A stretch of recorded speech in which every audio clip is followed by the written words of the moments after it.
Fate of the universe on the line. I want Iguodala. Kevin Durant. You know who I am. Hurry, way downtown. Up for the layup. Oh, blocked by James. Is this the dagger? Klay is back, so is Lance. The Lakers, though, nothing to dance. Ben Simmons getting packaged with Tobias, Ja jumping like Mario, deadline nearing to go buy us. All this and more on the hashtag All NBA Podcast, your favorite NBA podcast in an Indian accent. We are back with episode 9 of the season as the pod is hit with a rare bout of regularity in the association this week. After 941 consecutive days, the Splash Brothers reunited as Klay Thompson made his long-awaited return to the Warriors. Devin Booker screams at the only spectator in Toronto, their mascot, and Lance Stevenson returned on a hardship deal to Indiana and immediately set about getting an extension. Speaking of beloved, I've got with me, as always, my co-host Vineet. Yes. What is it? I was trying something different. Oh, what is up? Oh, nothing else, man. You can see the Eiffel Tower. That's what's up. Yes, right that here. is the Eiffel Tower. Yes. And it will shimmer at one point. It shimmers every Can 30. you move it a little bit this side, because I think once I put the borders, then that might get lost. Just put it a little bit this side. Yes, that is the Eiffel Tower. I'll put an Eiffel Tower GIF over there. No. Throughout the episode, it should be. No, it should be there. It will be there. Come on, man. How many times can you say that you're going to record the pod right next to the Eiffel Tower? Eiffel Tower, absolutely. Never. Absolutely. Yeah. Vineet, man, a lot of things happened in the NBA since the last time we talked about, which was only 3-4 days ago. But Klay Thompson returns. 1 week back, the bro. NBA. 1 week back. By the time it's out, it'll be 1 week. Yeah. Klay Thompson returns to the NBA. A whole lot of noise on our page about LeBron being MVP or not, or Warriors being done or not, or all of these things that we're going to talk about today. I start off with the Klay Thompson return. It's for me personally, it's a very significant event because I very clearly remember where I was when Klay got injured. It was Game 6, that was that final day, and I think I was on my second or third date. Second date with Ramya. So I remember it very clearly. First date was Game 5 where they lost. Wait, you were watching the game during the date or? No. After. What I remember about that is she said that the Warriors will win this game. And I said, no, Warriors are not the team that I'm supporting. And then, it happened. Clay went down. Clay went down in Game 6 though. That was terrible. Oh, yeah, right. Yeah, it was. And see, we always talk about asterisks and all, and I don't really want to go into that thing, but the Warriors were this close to winning that game. They came back very, very, very strongly in that thing. Yes, Klay came back really. Clay led that charge. He had that fake 3-pointer. Everything, yeah. I think he scored 11 points something or 7 points consecutively. And him going down was the final, that straw which broke the back of the Warriors. So you always think about him, what ifs and all this there. If that had not happened, Warriors win Game 6, and then in Game 7, it is so difficult to not back the defending champions to do it again. Especially Toronto would have been we were 3-1 up, 3-2, 3-3, and now we are back here again. This is not a great place for them as well.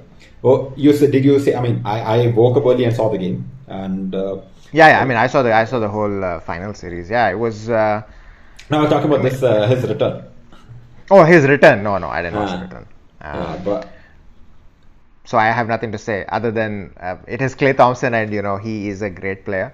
He's one of my favorite players, as you always know. I've always rooted for him as the second best player.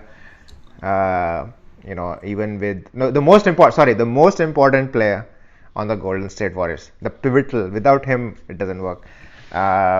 But yeah, I mean, I was happy for him. I think he's one of those few players, kind of like Dirk and D Rose, where everybody loves. There's no hate for these players, right? And Klay is kind of one of those where there's love on all sides, and he's just one of those great.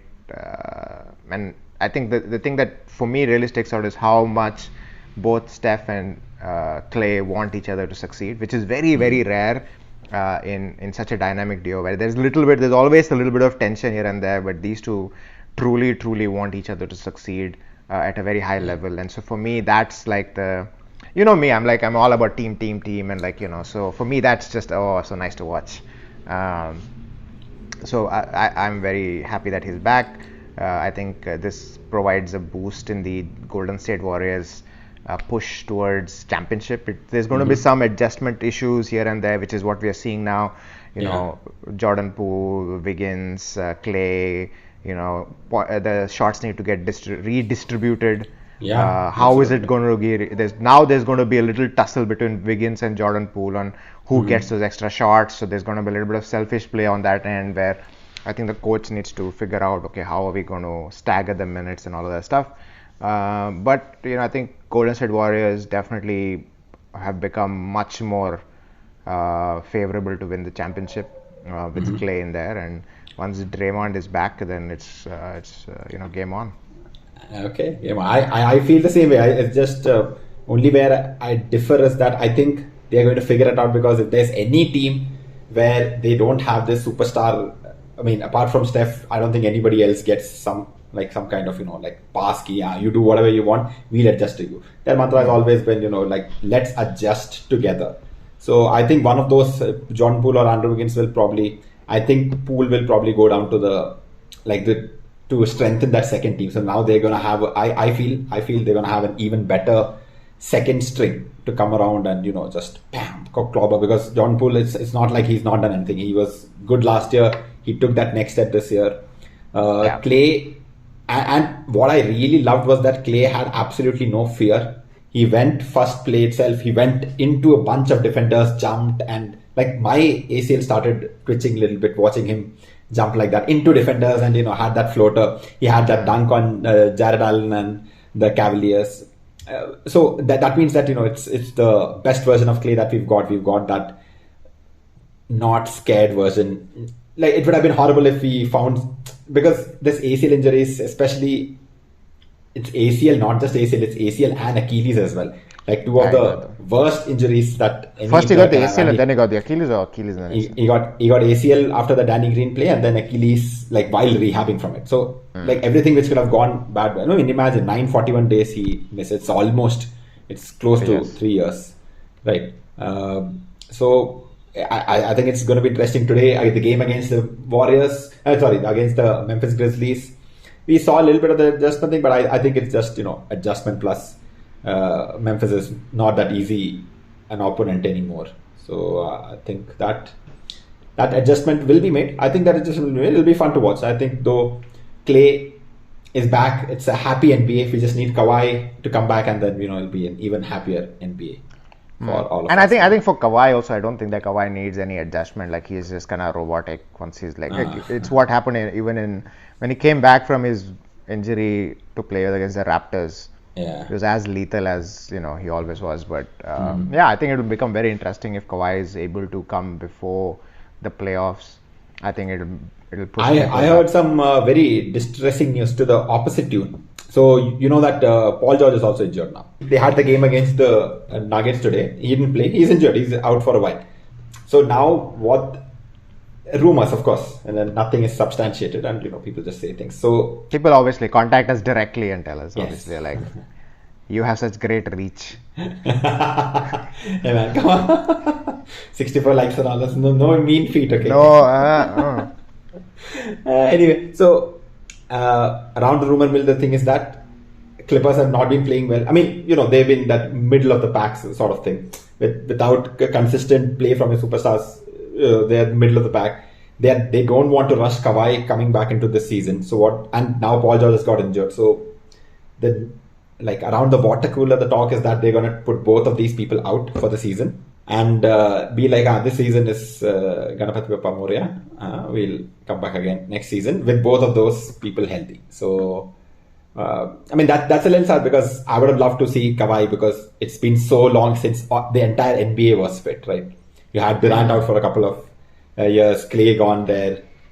Kawhi comes and goes as he pleases. Not it's so much better. The NBA is such a better product when you have the youngsters who are performing at an all-time level, and then you have the elder statesmen who are also there, making sure that nobody forgets them.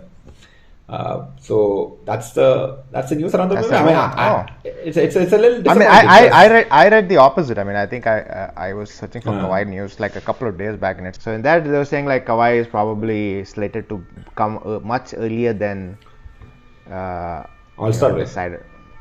Not All-Star break, just much earlier than what was Oh. previously decided. So yeah, I mean the injuries kind of take away like sort of the fun because like right this season I felt like all the teams except for maybe the Brooklyn Nets with Kyrie were kind of on par. Like there was nothing that was Bucks are really strong, Suns are really strong, Clippers with 76ers Kawhi, strong.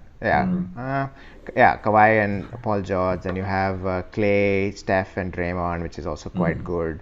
You have the Utah Jazz. Like you had these teams that were like good, and if there was no like, except for Kyrie, except for the Nets, there was no like dominant team. So I thought that would have been fun. It would have been a fun season if people would have been a little bit more healthier. Have you gotten the feeling that a little bit of the Janta's enthusiasm in this regular season has waned a little bit? Like it's almost like they are waiting for the playoffs, and they're like playoffs is the meaningful thing. So, like have you felt that during the course of our year? Well, I mean, I feel like I mean, I'm going to go into some philosophical stuff right now. That's what the sport is for. So I think this is generally like the sense of the world at this point, right? Like I think we have stopped enjoying the beauty of certain things. We are very much result oriented and very much like we want things faster. We don't want to wait for 82 games for the final thing. We don't want to enjoy a few great moments in during matches. Like we don't enjoy that anymore. We're all about like quick news, let's move on to the next thing. I mean, how many movies have I watched on Netflix that I don't even remember, Like before, watching one movie used to be such an event. You used to go to the cinema, you had to buy the ticket, stand in line, and it was like you would enjoy the experience of watching and I think that was similar before also. Like it wasn't, you didn't have everything on NBA app. You had to wake up in the morning, whichever game was there, you would watch it. So there was this sense of celebration of just watching the game. But now because of like, instant highlights, like it's so commonplace now that I feel like in general, we have lost the enjoyment of the process of doing things, which is what our parents used to tell us. So, here we are. Telling it to a bunch of other people.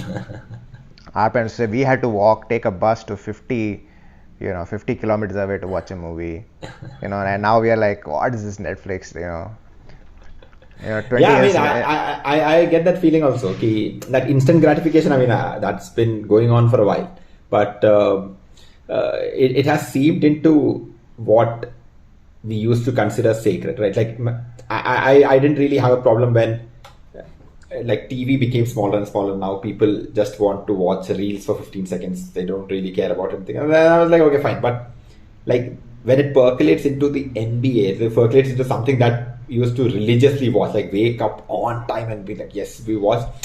And now it's more commonplace for people to be like, okay, highlights देख लिया हो गया और क्या है इसमें. First quarter is boring. First quarter might be interesting. Second quarter, third quarter is boring. Fourth quarter में last 5 minutes अगर game close है तो then we'll watch it. Otherwise, who really cares? If it's a 16-point game with 4 minutes, then is that really a game? So, I mean, I feel you. It's a little depressing, but I mean, I just want to find out your thoughts about it. Now you've thrown me into an existential crisis. Existential thing, huh? No, I mean that's it's how it is, I mean, and that's why sometimes you just have to like stop and enjoy life and not get too sucked up into this whole. Because if you look around yourself, like I mean, I don't know how it is around your friend circle, but around my friend circle, like everyone's like crypto, making millions. Like it's just so fast paced. Like everyone's just like. Companies are raising billion-dollar valuations here, left, right, center. People are. So it's just so much activity, and then sometimes you get carried away with it, and then you got to like understand that you have to enjoy the process of living life. Yeah, absolutely. I think that's very important. But I think I don't know. I think it depends on the kind of person you are as well. Like if you want that, I don't want to. Like I would rather grind like a million times harder right now and try to get something with my hustle culture than enjoy the process, find a hobby. Like nowadays, people don't have hobbies. Hobbies, People, everything is a side hustle. Like People is a side hustle. Yeah, everything needs to be monetized. Everything needs to be monetized. And look at us. Like, we have decided by our own will to not monetize. No monetization shall be done. But that is it. Like earlier, people, if they used to do gardening, then they used to do gardening because it was like a stress relief for them. It made them slow down, take a deep breath, figure out what is going on. Now, if somebody is doing that, then 2 months later they'll be like, okay, I've been doing this startup. Now I need to raise some seed for it. No, they need to create a course. The first is a course. Yes. That's the what is that economy called? The creator economy. Creator. Yeah, and like you used to do it to reduce the tension in your life. Now you've taken it on, and now you're increasing tension because people are not buying your course, and now you're like, oh my god, what am I doing? Should I dance on Instagram to sell this content? What should I do? Should I write this blog post? Should I do this? Create a website, buy a domain, blah blah blah, and all that. And people used to collect stamps for enjoyment. Now stamps have no purpose. I don't know what is like the value of a hobby. I think is lost. Yeah, the value of a hobby is the amount of money you can make of it. Yeah, no one does it. No one does anything for just fun sake anymore, I feel. Or just to learn something new. Yeah, and even I've noticed that when I travel and I travel because I like it, and I post on Instagram because I like posting. Like I don't do it for like the comments or the likes. That's why I don't follow anybody on Instagram. Yeah. And I put it because what I realize is that whenever I take photos and I don't put it on some place, I either will lose the laptop, which has happened to me. Like I've lost a lot of my photos because either my laptop crashed or I lost a laptop to spilling coffee on it or something. So that's when I decided, okay, you know what, I'm going to like have one online place that will have all my photos, very like unique moments of my life, and that's it. And some people will say, oh, kitna travel karta hai banda, are yaar, stud hai tu, yaar, ye wo hai. It's like I don't do that for that. Like it's not. If I had to do that, there would be. I am a stud, but I don't do it for that. I'm just saying, if I had to do that, there would be far more posts about about my travel. Like I just put food, just because that's the thing that I want to remember, like the stuff I ate and places I've been to. Yeah. So, but a lot of people have told me, and I have those. You have seen, I have those Instagram accounts with 100,000 followers, and I just don't feel like it anymore. There's no. I only feel it for Polish Bay. Thank God. At least you said that. Mm-hmm. Yeah. Anyway, let's come back to the NBA because we have spent a lot of time reminiscing about the old ways in which things were done. And we have already been called uncle. Both of us. Well, did you get called uncle? But you are also not outside the uncle category, so. I remember in Alpine Eco when I used to play there. Like I think it was before you or when you were busy. You had broken your leg and you were just up at that in your house watching. When I used to play, I was the only person playing basketball there, right? So these kids used to come and they would be like, "Uncle, आपके साथ खेल सकते हैं कि नहीं?" I was like, "Yeah, sure." And we used to, like I've always wanted to coach basketball to kids because kids don't know much more than me, so I can always teach them. The problem is, the problem is with adults or mid-range teenagers and all. They probably know more than me. So he used to do this thing, and there was this one kid who was like always he would always come and play with me. He would be there all the time. Like everyone else alternate, but that kid would be there all the time, right? And then he started. He was the kid version of Ashwin. What, you used to always be there to play? I would always be there because I had nothing else to do. But this kid would also be there. So he used to he started calling me Bhaiya at one point of time, right? And then he would get angry if some other kid started calling me uncle. He'd be like, "Hey, uncle, he's Bhaiya." I'm like, oh my god, my hero. You were 22, 23 at that time, right? 24, yeah. But I drank a lot of water, so I didn't look very old. So. Plus, I was lean, right? I was lean. Also, you were 24. You wouldn't look very old, like.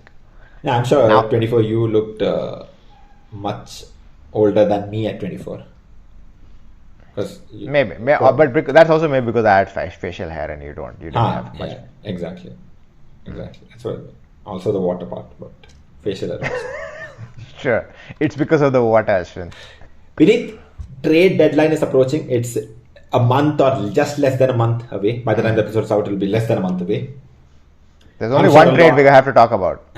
Let's talk about it. That trade is not going to happen. But where is that trade going to happen though? That is the question. Like we have Ben Simmons. They're trying to unload Ben Simmons and Tobias Harris because nobody wants to say take just Ben Simmons. They're like, नहीं हमको कोई और भी चाहिए. Atlanta is looking to get Ben Simmons. No, why not Russell Westbrook to Tobias Harris and Ben Simmons?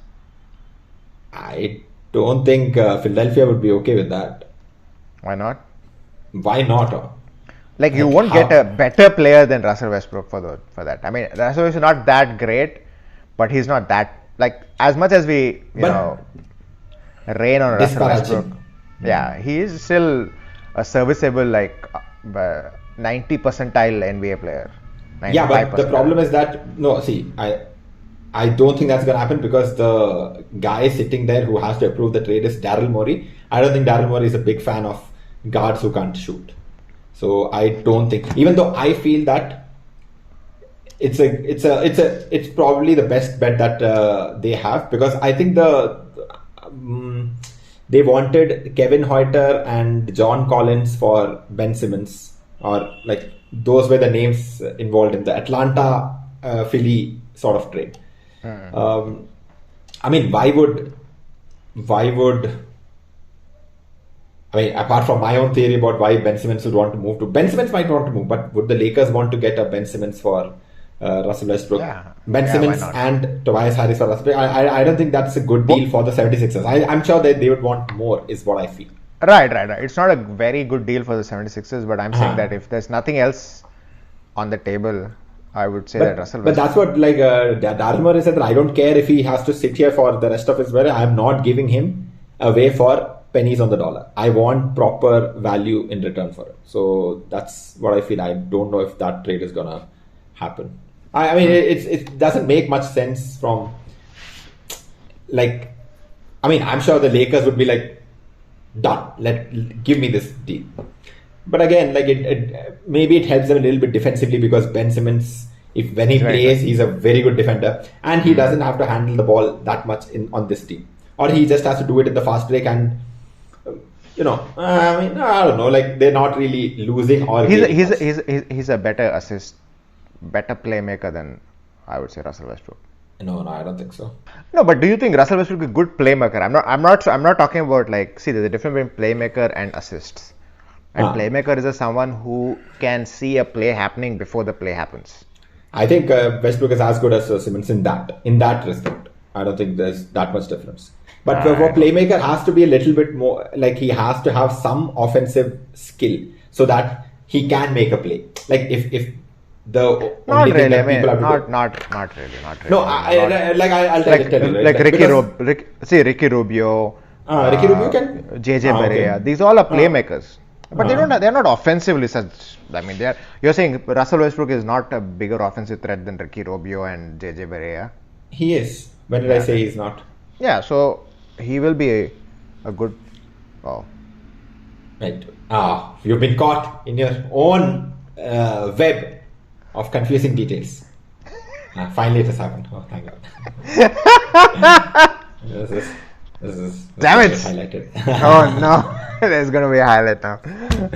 But see, I'm saying that that's a great deal for Lakers because they get Tobias Harris, a decent defender, not just decent, very decent defender. Ben Simmons, if he plays, very decent defender. Ben Simmons not that much great at shooting the ball, but if they're getting rid of Westbrook, then that part doesn't really change much. And Lakers really need someone who can defend at some point in the game. Be like, no, we need to make a stand here, and Ben Simmons is amazing at that point. So okay, maybe.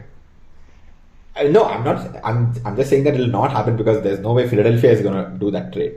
I think right now Russell Westbrook's trade stock is at an all-time low. It's just really I don't know. bad right now. The thing is, it's also I don't know if he's doing it on purpose, because like some of the shots are like clanking on top of the on top of the board. It's like what? But it's a rhythm shot. Like if he shoots it without rhythm, then it's gonna go somewhere else. Because see, that bank shot is such a delicate thing. It has just touch it and then it'll fall inside. But when you he is NBA's top 75 players of all time.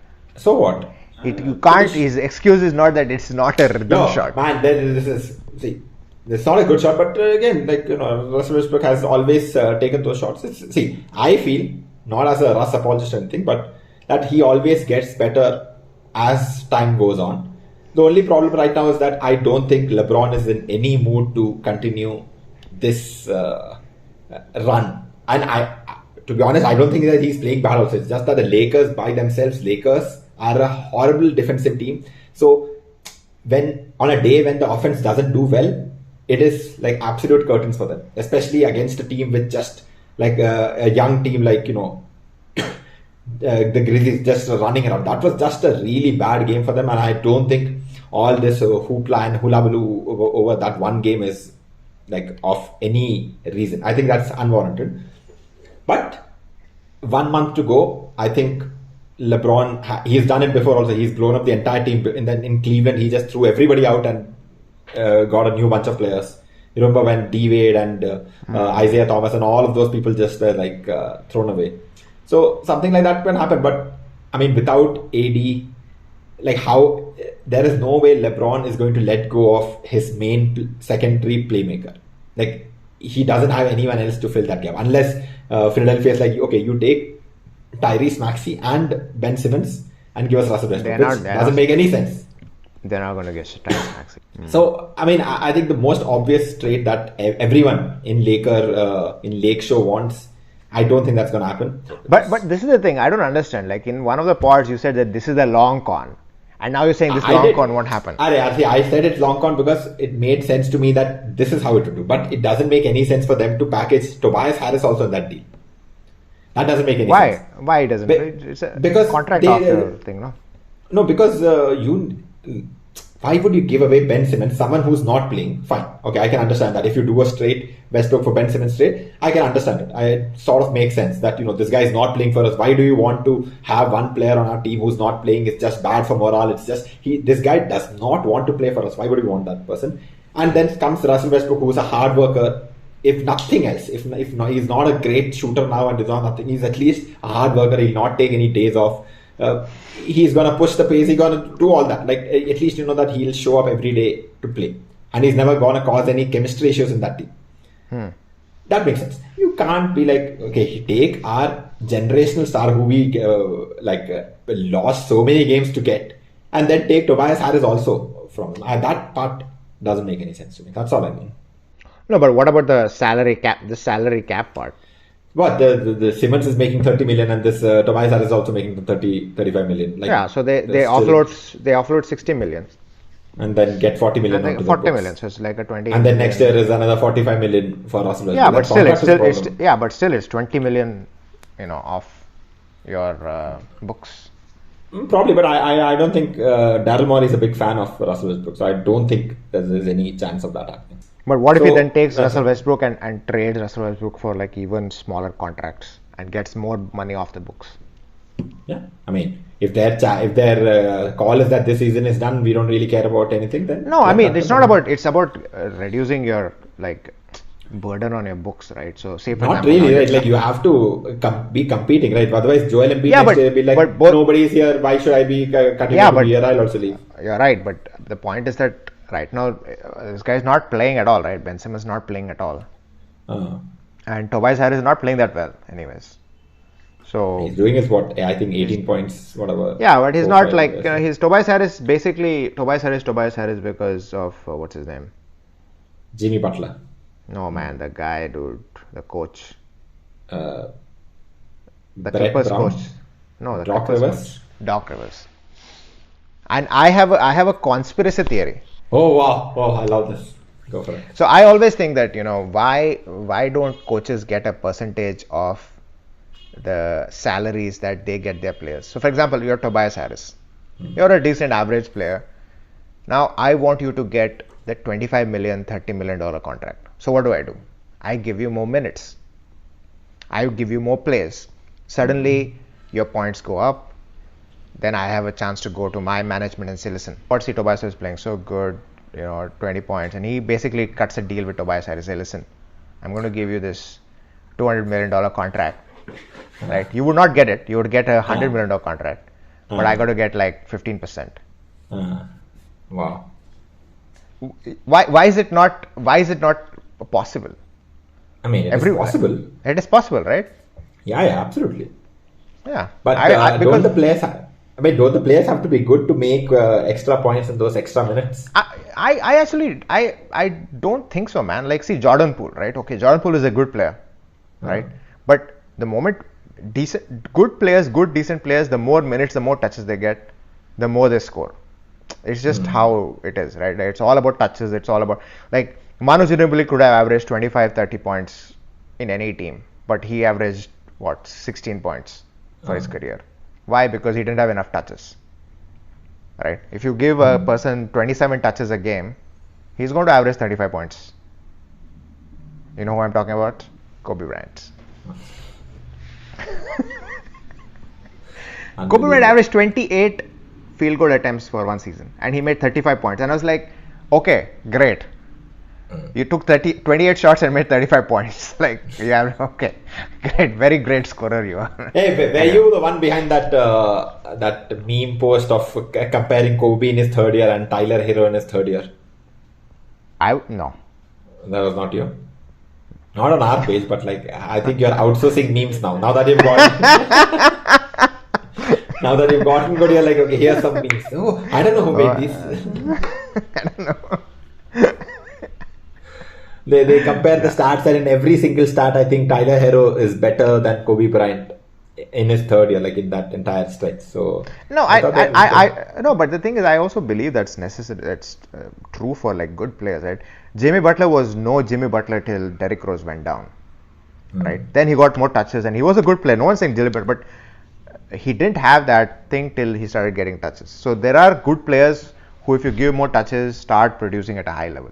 And I think maybe Doc Rivers said, okay, you know what, this Blake Griffin and all these people already got their money, right?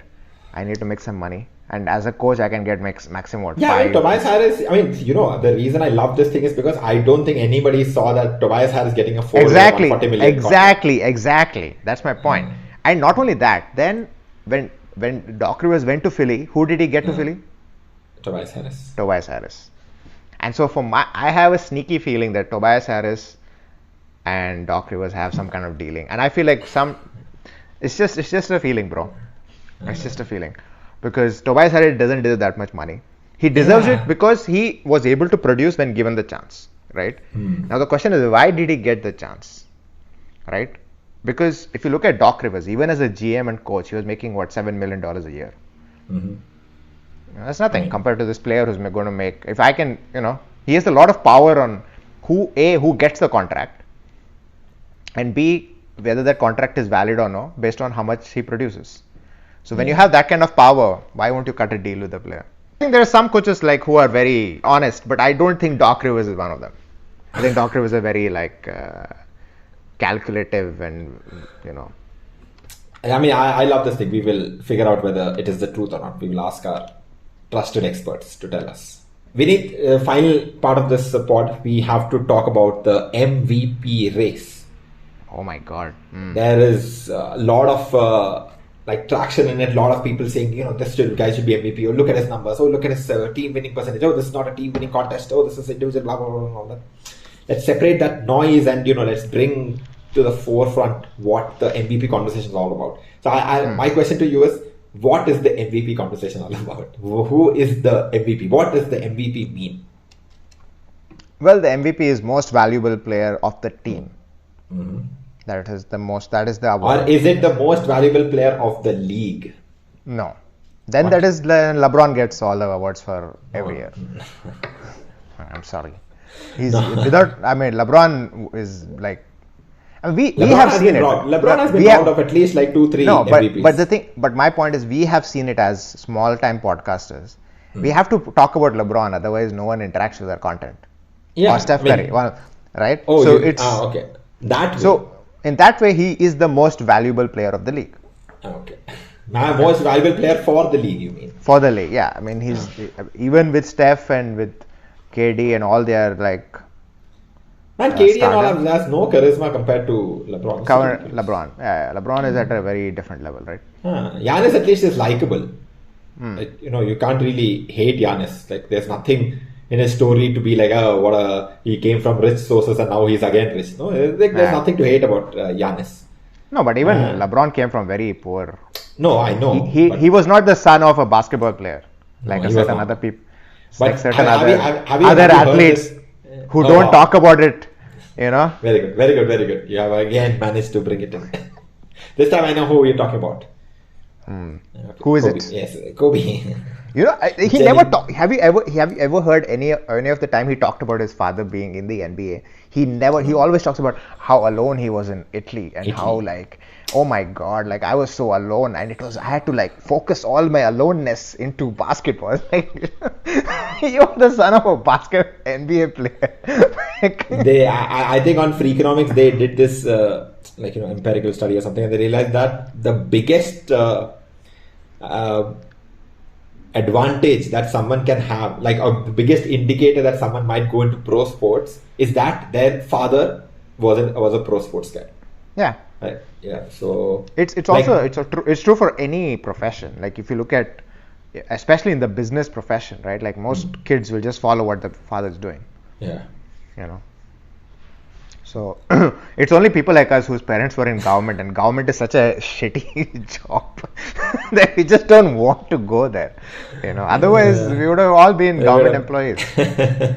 Earning a big fat salary. Yeah, because, and perks. Because as kids of people who had worked in the government, we actually have an advantage of going and getting a job there. Yeah. Like they'll give you higher weightage because your father worked there, and so I did not know that. Yeah. Every government, especially central government employees. Oh. Yeah. Your father worked in central government. Private sector. Private, huh? Okay. That's why I have to struggle today. Oh, so you have to struggle. If only he was a pro NBA basketballer. Your father did a lot of bad things. He should have just gone to the Gulf. Oh, he is in the Gulf. He was in the Gulf. Okay. He That's why I have this HD camera with me. Yes. No, this SD camera is because of wife. But because he went there, I could afford to live in a place where I could meet someone like her. Oh my God. Okay. Such butterfly effects. Yeah. So right. Again, back what your MVP definition as it pertains to this MVP race. Right. So it is the most valuable player of the team. Which team? Of whichever team you're playing. What? Okay. NBA team, no? That's NBA. But are there 30 MVPs then? No, let me finish. So that's the first criterion, is that you have to be clearly the most valuable player of your team. Okay. And for the most part, we know who is the most valuable player for every team. Okay. Now, the question is your team winning? That's the second criterion. You can't be the most valuable player of an extremely bad and losing team. Yes, and Marcus Cousins. Okay, yes, you're right. Or Anthony Davis also at one point. Anthony Davis, yeah, absolutely. Anthony Davis also. Yeah. So, and this is okay. We don't want to go to that thing. So they have to be winning. You have to be the most valuable player of the team that is winning. And then the third part is how bad is your supporting cast. Right? This is a very important thing, because if you are LeBron James, right, you're the most valuable player of your team. Then if your second player is Dwayne Wade, I'm sorry, right? Your supporting cast is not that bad. If you are right. So you are expected to be winning a lot more games like that.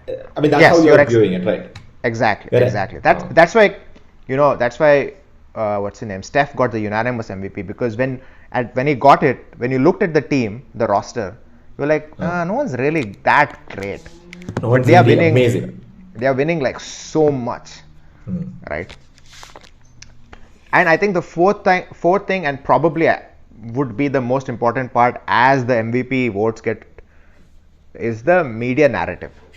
It is Oh, wow. considered, Media yeah, narrative the MVP votes are generally considered a media narrative because I think only the media vote for it, if I'm not Media wrong. and no, not players. I think it's only media that votes for it. So media want to bring out players and stories that are valuable for them, for their own, who they believe. In the end, NBA is a media product. We have discussed this. It's entertainment, right? It's TV, right? So they are not going to give the MVP to Tim Duncan 4 times.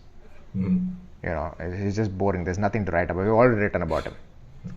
They're not going to give it to Giannis. We've already covered Giannis like a million times, right? So there has to be some kind of media narrative around it.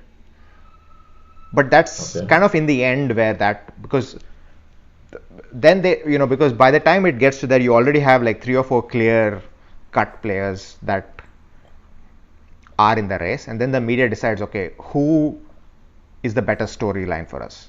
Okay.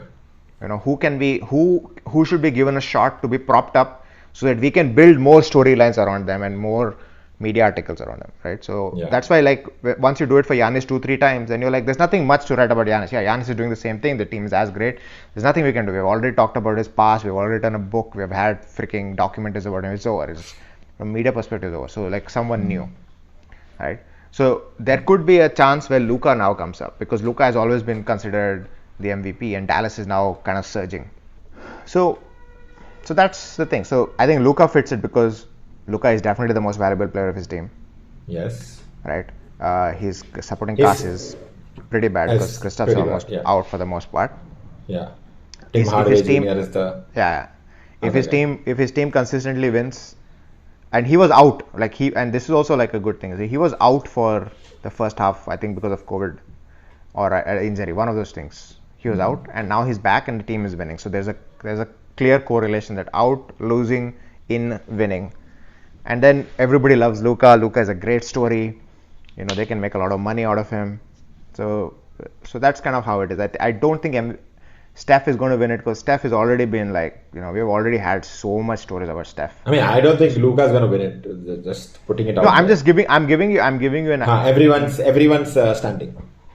Yeah, right. So then you have Jokic, Giannis, LeBron, KD. So these KD.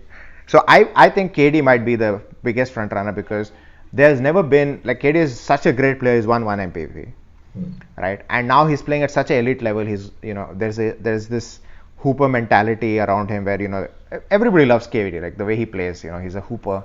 You know what I mean. He's a hooper, and so it could be a race between KD, and if Jokic plays the way Jokic is playing, maybe it has Jokic also has some potential because Jokic is also a good story. Jokic is a good story, but the problem is that the Nuggets are really not.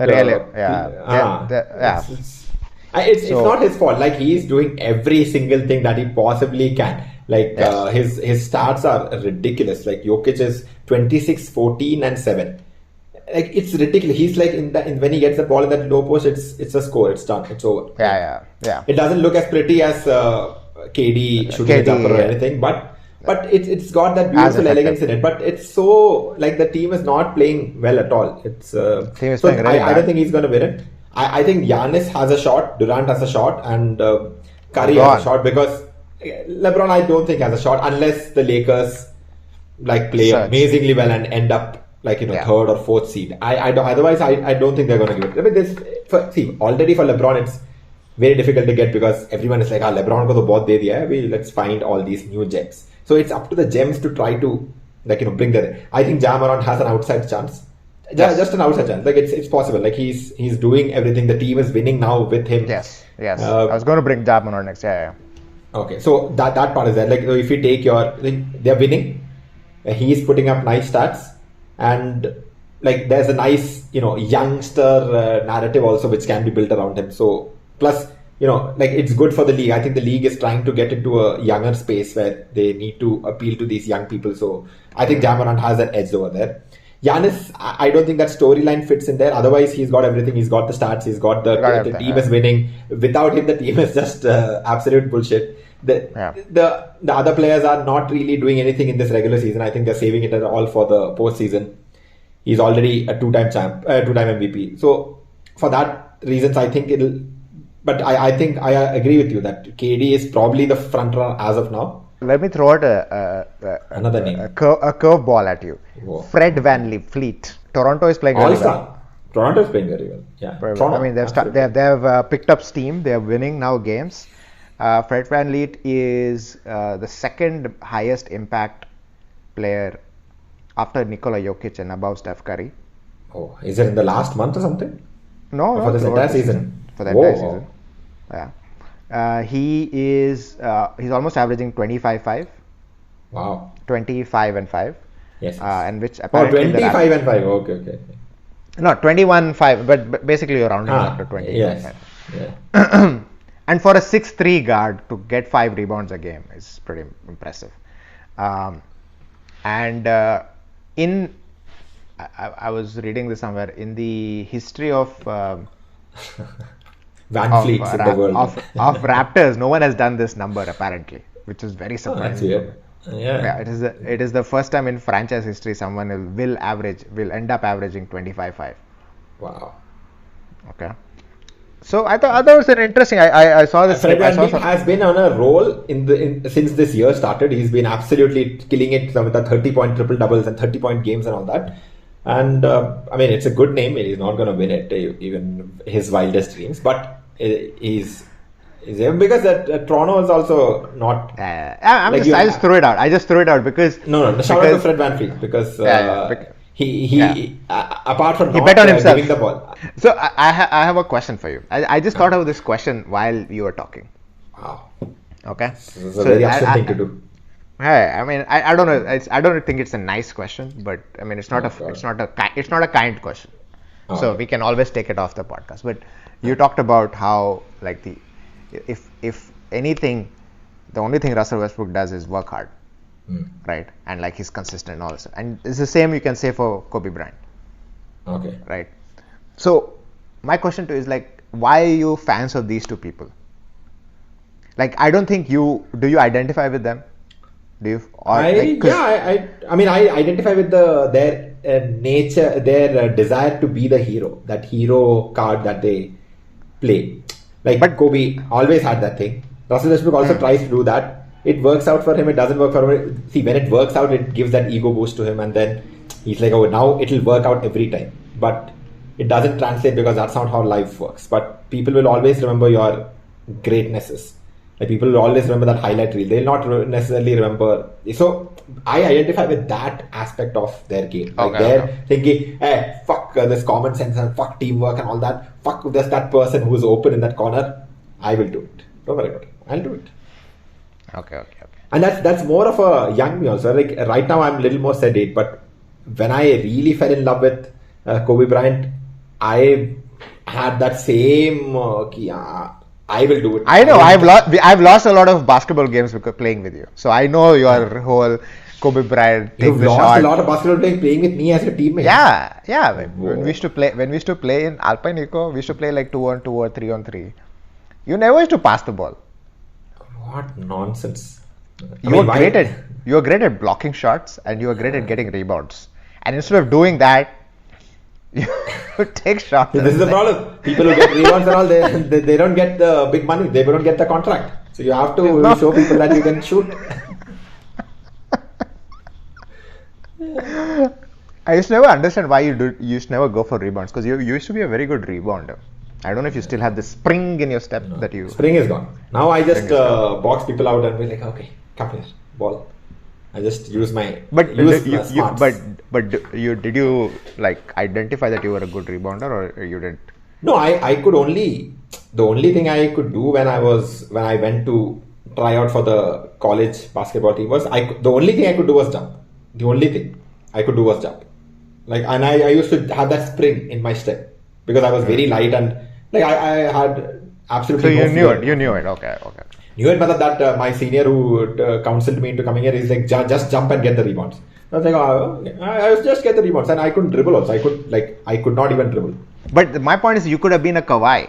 You had that Kawhi in you, which is Boardman. Let's just get the rebounds, And you were good. You were good defensively. Also, you were quite good. But instead of becoming Yes, Kawhi. those people don't get it. Kawhi is also good at other things, so like it's an advantage for him that way. But Kawhi, yeah, I mean that's true. I mean, he became an excellent scorer over a period of time. Yeah, that's true. But you're right. Like he came in with that whole "I'll just do my job" very quietly. Boardman gets and paid. just Boardman this gets paid. Yeah. Boardman gets paid. And then, That's such a great story that he used to like every time he would get the the board, he would say, "Boardman gets paid." Boardman gets paid.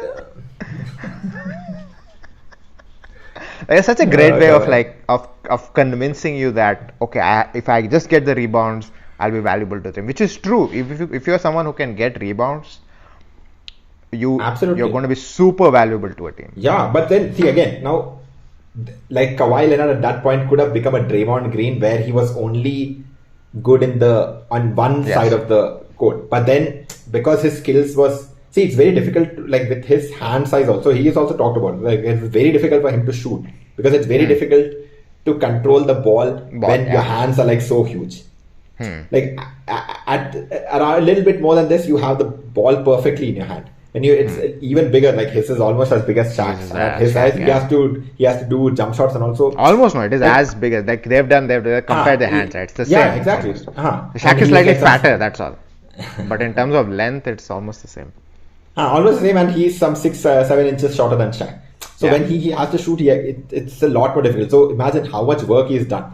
He realized that if people realize that all he could do is defend, then like he would be given that Andre Roberson, Draymond Green treatment, where they're like, okay, you do what you want. But I mean, yes and no, but I think he also worked on his shots. Like, that's what I meant. That's what I meant. Like he could have gone on this route, but he decided to go on this route. Like the Marcus Smart, great defensive players, but really, you have to be very unlucky for them to get on a shooting streak.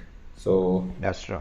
Yeah, I mean that's why we love Kawhi, right? Because you look at his face, you would never realize that he could do any of the wondrous things that he's done. My God, he scares me, man. Like I like him a lot, but I would not want to go against Kawhi Leonard. He just has that like sense of I'm going to win this game. I don't feel there's any scareness in him. The only person I've ever seen who really looked like he could scare anyone was Ron Artest. Scare anyone as in, like, people be like, do I really want to do this? Do I really want to, mess with Ron Artest? Ron Artest, I thought was always someone who would. Well, Ron Artest, that's because he would beat you up. If you just that's a different kind. He had that physical and the way this Ben Wallace just tossed him out in that Malice at the Palace thing, I was like, okay. Ben Wallace is too strong, man. But like Ben Wallace never would scare you, right? So when Ben Wallace gets angry and then just shoves you around, then Ron Artest is also like, maybe I need to rethink what I've done here. I was actually talking to a friend of mine, and we were talking about the 2005 finals, the Spurs versus. And it was probably the most boring NBA finals I've ever seen. They just changed all the rules after that. They were like, screw this basketball is going to die if they play basketball like this. One more year of the Pistons and Spurs, that's it. Spurs, we can't take it anymore. But the thing that really, like, for me was super impressive is how, like, Timmy was able to go against Ben Wallace, Rasheed Wallace, and all these guys, because there was no one else in the post with Timmy, right? It was basically him versus his 2 or 3 guys. And I think the way the discussion started was like, the only time Timmy has said that he was ever scared of any opponent was the Pistons in 2005, which is very high praise for the Pistons. Like we don't give the Pistons enough credit for who they were. People don't give them any credit, but they literally beat almost they beat the Lakers. Swept the Lakers. Imagine. Yeah. And for Timmy to go on record to say like the only team that I've ever been scared of was the Detroit Pistons. That's high praise, because I don't think Timmy gives praise. I have not heard him praise anybody.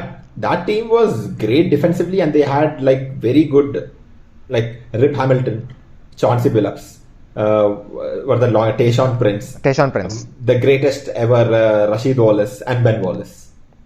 That's a very underrated team, which is got shooting as well, and the defense mein to everyone is just defensively.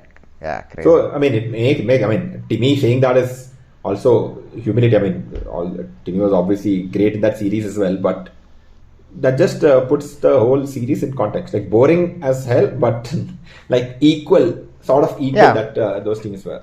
Okay, all right, Vineet. That's all we have for this podcast. This is a little long podcast, so it'll be more fun to edit. So we will check out what we can do about it. And I think All-Star votes have been cast. I think the first returns were out, and Steph Curry. I have not cast my All-Star votes, by the way. Why? Because I tried to do it and it didn't go through, and now it is not letting me do it on the app for some reason. So I have to do it on the website. Why do you want to do it on the app and on? Do it on the website. So I will do it. Yeah. Do it on the website. Just do it, and we will see you guys next week. But till then, like, share, subscribe, and Vineet, say bye bye.